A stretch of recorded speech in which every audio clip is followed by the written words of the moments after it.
Assalamualaikum warahmatullahi wabarakatuh. Uh, Terima kasih anak-anakku semua yang saya hormati. Pada kesempatan ini kita bisa berjumpa lagi dalam mata pelajaran pendidikan akhlak dan budi pekerti. Nah, pada pertemuan kemarin kita sudah belajar kaitannya dengan toharoh, diantaranya cara menghilangkan najis, macam-macam najis dan cara menghilangkannya. Nah, pada pertemuan kali ini kita akan belajar kaitannya dengan tata cara bersuci dari hadas besar dan hadas kecil. Apa itu hadas besar dan hadas kecil? Kemarin sudah kita bahas bersama-sama. Nah, tujuan pembelajaran pada pertemuan ini yang pertama yaitu memahami tata cara mandi junub.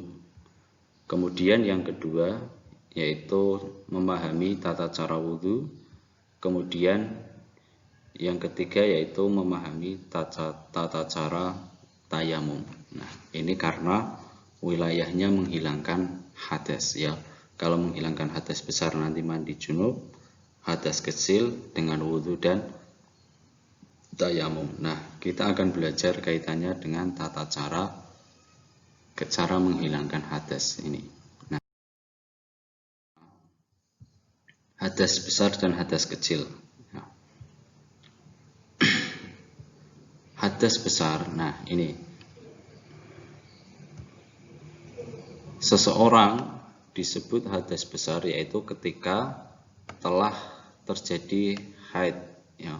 Haid itu kemarin yaitu darah yang keluar dari kemaluan perempuan atau nifas, kemudian melahirkan, kemudian keluar mani atau sperma bagi laki-laki, atau junub ya, berhubungan seksual bagi yang sudah menikah ya. Nah, orang yang mengalami ini dia disebut memiliki hadas besar, maka diwajibkan mensucikannya dengan cara mandi wajib ya, karena kalau tidak nanti dia masih menyandang status memiliki hadas besar sehingga tidak boleh melakukan ibadah. Nah, kemudian yang kedua yaitu hadas kecil. Seseorang dikatakan hadas kecil itu apabila mengalami hair seperti keluar dari kubul dan dubur. Nah, kubul itu berarti jalur depan, kalau dubur itu jalur belakang ya. Jalur depan itu berarti kemaluan, kalau dubur ya berarti tempat keluarnya kotoran dari belakang, atau lain sebagainya ya. Mengalami kentut, kemudian kencing, nah itu keluar dari kubul dan dubur. Kemudian hilang akal, bersentuhan kulit laki-laki dan perempuan yang bukan muhrim, kemudian menyentuh kubul dan dubur dengan telapak tangan ya. Kemudian cara mensucikannya yaitu dengan wudhu ya. Nah, ini berbeda dengan hadas besar. Kalau hadas besar itu dengan mandi, kalau hadas kecil dengan wudhu. Nah, materi macam-macam air. Nah, ini perlu saya jelaskan sebelum kita membahas mandi besar, mandi wajib, wudhu dan tayamum. Nah, ini perlu kamu ketahui macam-macam air atau klasifikasi air secara dalam hukum Islam, dalam fikih. Nah, apa sih klasifikasi air? Nah, kemarin kan sudah kasih tugas kaitannya mencari klasifikasi air. Nah, yang pertama itu ada namanya air mutlak. Ini air mutlak atau air yang suci sekaligus mensucikan. Maksudnya bagaimana? Air mutlak itu berarti airnya secara zatnya itu suci dan bisa digunakan untuk bersuci. Nah, Air mutlak itu jumlahnya ada 7 macam. Pertama, air sumur, air hujan, air laut, air sungai, air mata air, kemudian air salju, dan air dari hujan es. Ini dinamakan air mutlak, air yang masih murni secara zatnya suci dan bisa digunakan untuk bersuci.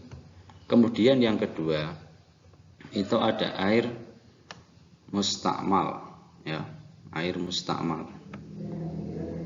Nah, air mustakmal ini adalah air yang sudah dipakai namun jumlahnya kurang dari 2 kulah. Nah, maksudnya bagaimana? Air mustakmal itu air yang sudah dipakai tapi jumlahnya kurang dari 2 kulah. Misalkan gini, air yang digunakan untuk berwudu, bekas digunakan berwudu, walaupun air itu masih suci, tapi jikalau jumlah volumenya kurang dari 2 kulah, maka tidak bisa digunakan untuk bersuci. Nah, ukuran 2 kulah itu dalam ilmu fikih itu paling tidak panjangnya 60, lebarnya 60, dan tingginya 60 cm. Itu ukuran baknya, ya. Kalau lebih dari 2 kulah, walaupun air itu sudah tercampur, sudah dipakai misalkan untuk berwudu, misal dari salah satu sifatnya baik warna, bau, dan rasanya tidak berubah, maka hukumnya boleh. Tapi kalau kurang dari 2 kulah, maka tidak boleh. Hukumnya suci tapi tidak digunakan untuk mensucikan, tidak boleh digunakan untuk bersuci. Itu ya. Nah, kemudian yang ketiga itu ada air musyamas. Nah, ini contohnya.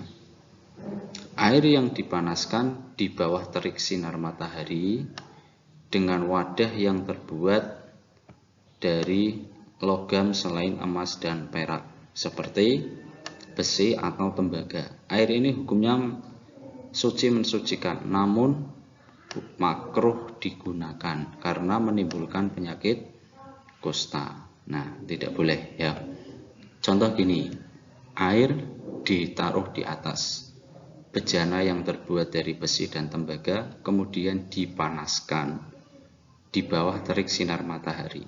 Nah, kalau airnya itu nanti panas, digunakan untuk bersuci, wudhu atau mandi, itu tidak bisa, karena nanti menimbulkan penyakit kusta, kecuali air itu sudah menjadi dingin kembali, maka bisa digunakan.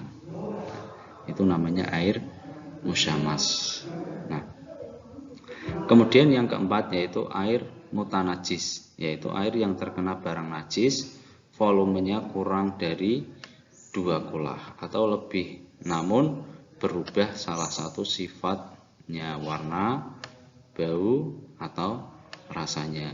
Nah, walaupun itu lebih dari 2 kulah, kalau dari salah satu sifatnya itu berubah, maka tidak bisa digunakan atau dihukumi air mutanajis. Contoh air sungai, walaupun jumlahnya banyak, tapi dari warna, bau, dan rasanya sudah berubah, sudah tercemar oleh limbah najis, maka itu tidak mensucikan walaupun jumlahnya banyak. Nah, tapi kalau tidak berubah, maka air itu masih bisa digunakan, ya. Air mutanajis itu air yang terkena najis, kemudian volumenya kurang dari 2 kulah. Nah, tambahan lagi yang kedua tadi, misalkan gini, air mustakmal itu juga air yang suci tapi tidak bisa digunakan untuk mensuci. Misalkan air teh, air kopi, itu kan suci tapi tidak bisa digunakan untuk mensucikan, itu ya. Nah, ini 4 macam air, klasifikasi air dalam ilmu fikih. Nah, yang bisa digunakan itu nomor 1, yang air mutlak, air suci sekaligus mensucikan. Kemudian lanjut, mandi wajib, ya, mandi wajib. Nah, tata caranya gini. Yang pertama yaitu niat. Niat mandi wajib yaitu nawaitul husla lirofil hadasil akbari fardhon lillahi ta'ala, ya. Aku berniat mandi besar untuk menghilangkan hadas besar, fardu karena Allah Ta'ala. Ini niat mandi wajib. Nah, niat ini sebaiknya dilakukan saat pertama kali melakukan basuhan pertama. Ketika membasuh pertama anggota badan, misalkan wajah, kepala, sambil melafadzkan niat ini, nawaitul husla lirofil hadasil akbari fardhon lillahi ta'ala. Nah, kemudian yang kedua yaitu menghilangkan najis. Terus, nah ini yang ketiga yaitu meratakan air ke seluruh permukaan tubuh. Jadi dalam mandi wajib itu semua permukaan tubuh kita harus terkena air, dari ujung rambut sampai ujung kaki, sampai bagian-bagian permukaan yang siku dan lain sebagainya yang biasanya ketika digerakkan itu tertekuk, ya. Nah, itu semuanya harus terkena air. Kalau tidak, maka mandinya tidak sah. Nah, ini penting. Nah, biasanya sebelum melakukan mandi wajib itu hal-hal yang menghalangi harus dihilangkan dulu, seperti terkena cat atau lain sebagainya. Karena apa? Biar semua permukaan tubuh kita itu terkena air, teraliri dengan air. Nah, itu tata cara mandi wajib. Wudu. Nah, rukun wudu ini ada yang pertama niat, ya. Kemudian kalau wudu itu untuk menghilangkan hadas kecil. Yang pertama niat. Nah, niat itu dilafadzkan berbarengan dengan ketika melakukan basuhan pertama. Berarti ketika membasuh wajah itu sambil mengucapkan niat, yaitu nawaitul wudu'a lirofil hadasil asghari fardhon lillahi ta'ala. Nah, kemudian membasuh kedua tangan sampai siku, kemudian mengusap sebagian kepala, kemudian membasuh kedua kaki sampai mata kaki, kemudian tertib itu artinya ya urut. Jadi jangan sampai membasuh telapak tangan dulu, membasuh tangan sampai siku, kemudian membasuh muka. Itu namanya tidak tertib. Yang namanya tertib itu dari membasuh muka, membasuh kedua tangan, mengusap sebagian kepala, kemudian membasuh kedua kaki. Itu namanya tertib. Nah, ini rukun-rukun wudu, hal-hal yang harus dilakukan saat wudu. Nah, kemudian sunnah wudu.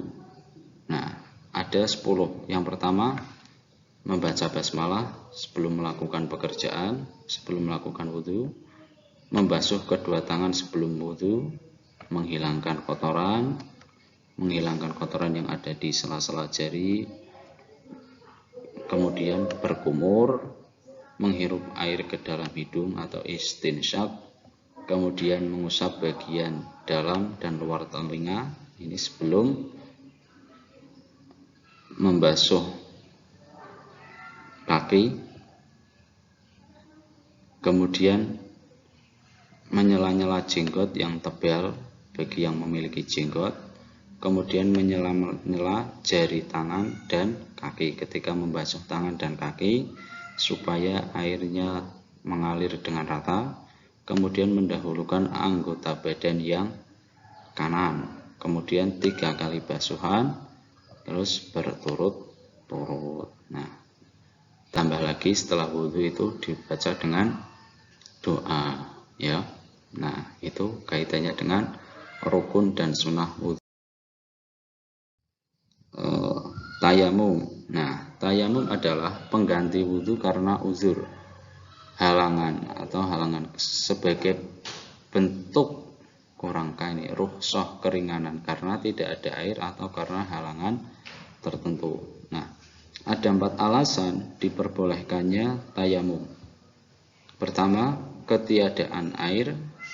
Memang airnya itu tidak ada, baik itu benar tidak adanya atau ada karena jumlahnya sedikit atau airnya terkena najis.